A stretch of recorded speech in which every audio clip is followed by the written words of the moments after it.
And welcome back to the ROG Stars Invite Tournament. Are we having a good time? Great. Now we're starting to get ready to the next match, which is going to be between IdrA and WhiteRa. But before we go, I'd like to remind you about the contest in the internet and also the community matches coming tomorrow between all of these players around this tournament.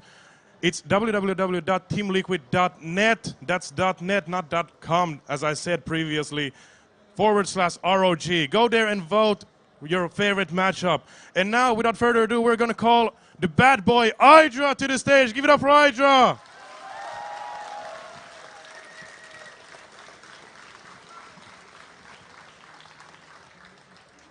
So IdrA, you just took yesterday. You took a great win against My bad, sorry. Let's start over.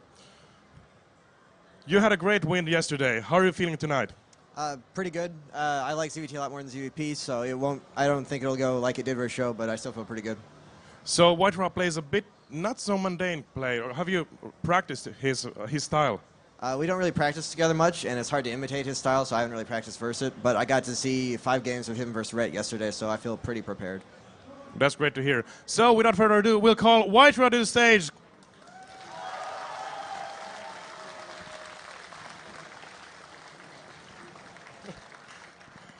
So WhiteRa, how are you feeling tonight? Feeling very good because it's always very good when you're meeting with old friend and enemy, signed Starcraft 1.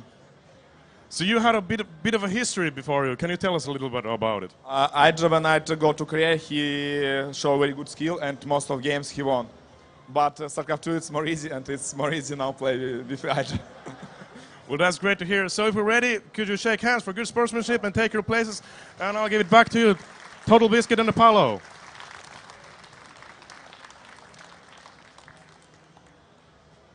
Is the microphone on? It is, wonderful. Apollo, I've got to ask, is this real life or is this just fantasy? It is real life, sir. And this rivalry between these two players, as kind of WhiteRa mentioned, has been going on for many years now, 4 years up to now, yeah, very true. Leading into StarCraft 1. And wisely, as WhiteRa says, the wise man to my left said, that IdrA in StarCraft 1 consistently beat everybody outside of Korea. And I think WhiteRa managed to win like 3 out of 20 probably. But in StarCraft 2, things are different. The rivalry between them does continue. And IdrA still does lead head-to-head against each other and has won, I think it's about 5 wins for IdrA, 2 for WhiteRa. But most notably, the most recent series they played together was in IPL 3, where IdrA did lose 1 game to 2. But then there was that problems with traveling all the way from China straight to Atlantic City, where he was relatively tired and actually retired the group stage, if you remember correctly. Yeah.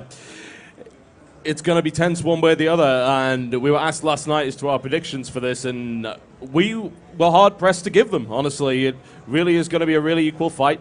I would not be surprised to see it go all the way to 5 games. Yeah, this can go anyway. And one thing for you guys, at dinner last night, WhiteRa shows up late, of course, casually late, and looks at IdrA and says, if you go 2-0 up, don't get comfortable. Obviously, quoting his series yesterday against Rhett. And the guy's hilarious, and he's so comfortable in any situation you put him in, he'll crawl back. And as we saw that yesterday, imagine to come from 2-0 down versus the Blizz EU Invitational champion, Rhett, to win this series 3-2. So IdrA must not take his foot off the accelerator whatsoever in this series. Yeah.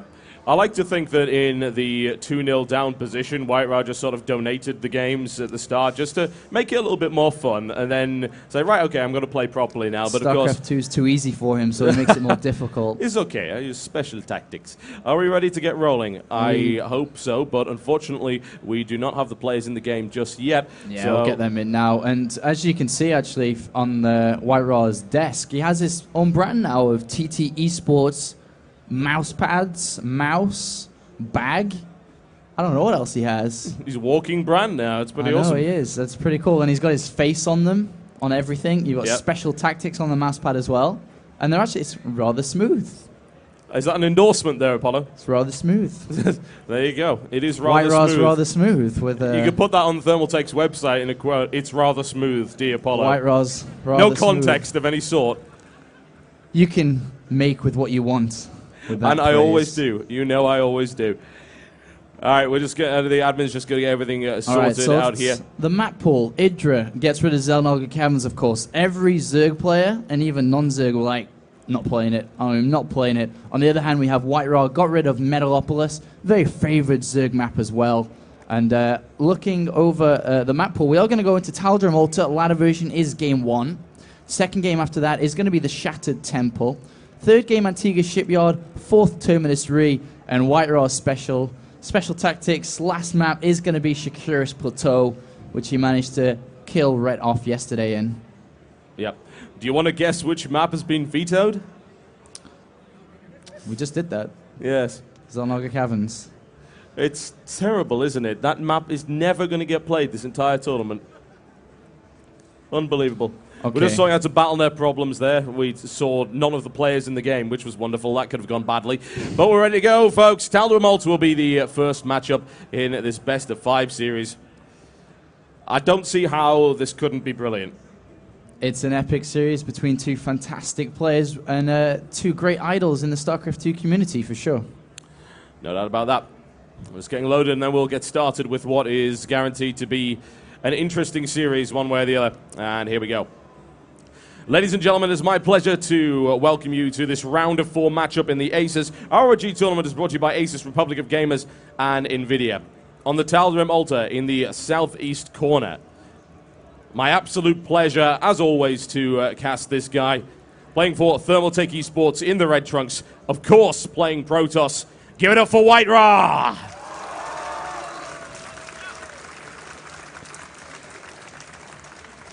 And there could not perhaps be a more intimidating opponent for him in the round of 4. A mighty player on an even mightier form at the moment, tearing his way through tournament after tournament, nigh on unstoppable. In the blue trunks, playing Zerg up to the northeast for Team Evil Geniuses. Ladies and gentlemen, let me hear some love for EGIdrA! And it's a good point to bring up. EGIdrA finally getting back onto the top of the podium where he used to be, especially in the beta. He played so much coming off from playing StarCraft 1 and was regarded as the best foreigner. He's not really regarded as that anymore, but I'm sure, well, actually looking at this before going into that, he actually goes for a 12 spawning pool here, which is going to force a later expansion, going to force an earlier cannon, an earlier forge from WhiteRa, really keeping it honest. And at the same time, he can get Lings out a lot earlier to deal with any pylon blocks, any cannon rushes, or whatsoever, which WhiteRa is known for doing. But as you did say, EGIdrA, aside from that one series against LiveZerg and ESWC, everything else has been absolutely fantastic. Yeah, which you can really discount as, hey, it's EVZ, it's a very volatile matchup. And it doesn't mean it's a coin flip, certainly, but it can go either way, and it's a very dangerous matchup. Things can go wrong very quickly. WhiteRa's going to block off this expansion, which is honestly not going to come down all that quick anyway, because, as you mentioned, that spawning pool did come out earlier. It's going to be a full 6 Zerglings coming from EGIdrA immediately. And yes, it will force that early cannon. If WhiteRa doesn't place that, this is going to get really unpleasant really fast. And it's not a conventional opening from EGIdrA here.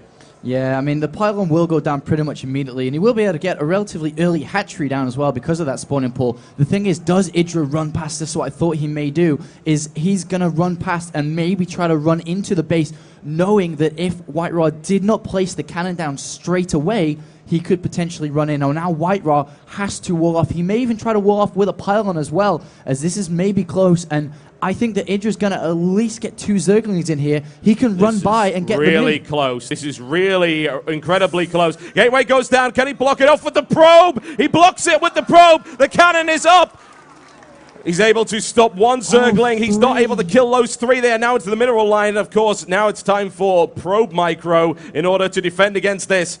Yeah, and all EGIdRA needs to do is use his APM, use his multitasking capability to just run around, harass, and really keep WhiteRa on his toes. And this is annoying, because not only does WhiteRa have to deal with this with no units, is that everything is revealed. His gases are late, his pylon blocked, and so on. And in the background, we just have EGIdRA playing normal. He hasn't gone into the gas yet, he will soon, but at the same time, he's in a fantastic position. Yeah, good harassment here by EGIdRA. And that said, WhiteRa has managed to keep all of his probes alive thus far.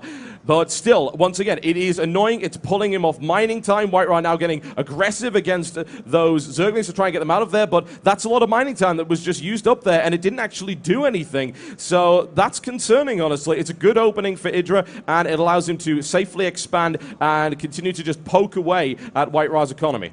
And that pylon is in danger. He's going to have to pull some probes. There he is. He's got a Zealot on the way as well. And the Zealot will basically help to do this. But at the same time, we are going to see a lot of multitasking from IdrA here to keep these alive for as long as possible. There is that late Cyber Core going down now. And IdrA already knows, seeing the late Cybernetics Core 6 minutes in the game, he knows that a standard timing push is not going to be coming. So he may go ahead and start taking a really fast third base here. And it looks like WhiteRa will play a little bit more passively.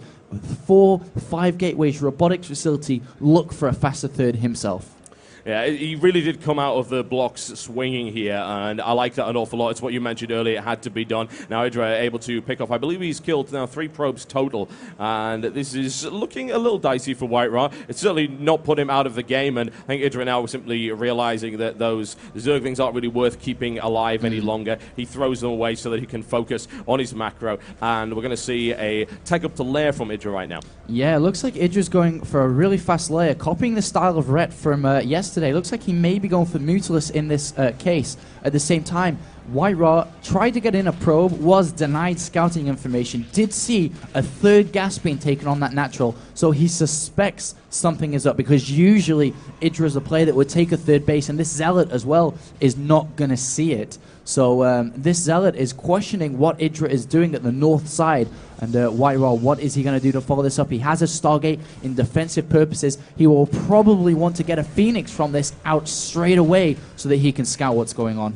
Yeah, that could be quite unpleasant if the Stargate's able to get in there, do damage. A bunch of Zerglings now also hurting that. There goes the blockade, the Stalker up right there to make sure that nothing gets through, so that ain't getting in there anytime soon. We have a look at the situation for IdrA against any kind of Stargate play. No evolution chamber yet. Now starting one around the kind of time where he's thinking, maybe there's some Stargate play happening. There's a follow-up as well with 4 more gateways from here. WhiteRa actually is going to go for a Void Ray, which will take a little bit of time to get over there.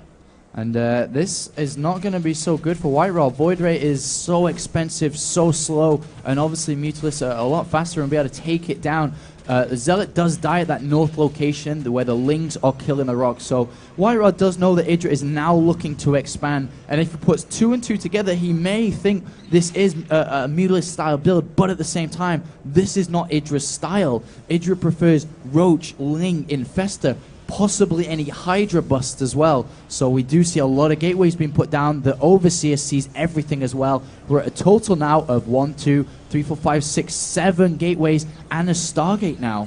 Yeah, I'm interested to see what he can do with this Void Ray. It's going to be difficult to do an awful lot. There is no Spore Crawler in the mineral line of the natural yet, but there are 2 Queens. So I don't know how much damage he can really do here. WhiteRa deciding, no, it's not worth it. He may be able to poke into the main. No Spore Crawler at the back to deal with that. It's interesting that he chooses to go for a second Void Ray. Right now, though, WhiteRa is very much in the dark. He has no idea about the layer tech. He has no idea about the Spire. He needs to find out immediately. He's continuing to build Void Rays, which I'm definitely not liking because there are 8 Mutas on the way.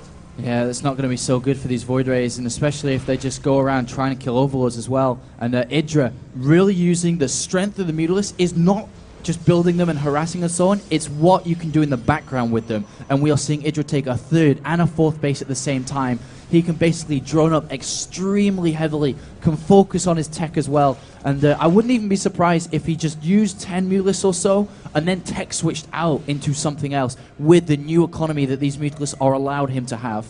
Yeah, we've got this big airplay from WhiteRa, and he's going to use gateways in combination with Void Ray in order to secure his 3rd base. Mutilus harassment is going to start coming in, though, and that mineral line is dangerously exposed. Only a single Phoenix coming out, and WhiteRa will be forced to move all of his Stalkers back right there in order to defend against it. Stalkers in combination with Void Rays could certainly do damage to Mutas, but the thing is Mutas aren't going to stick around long enough in order to be taken down by that. So it's very much a defensive build, and you have to be in the right place at the right time.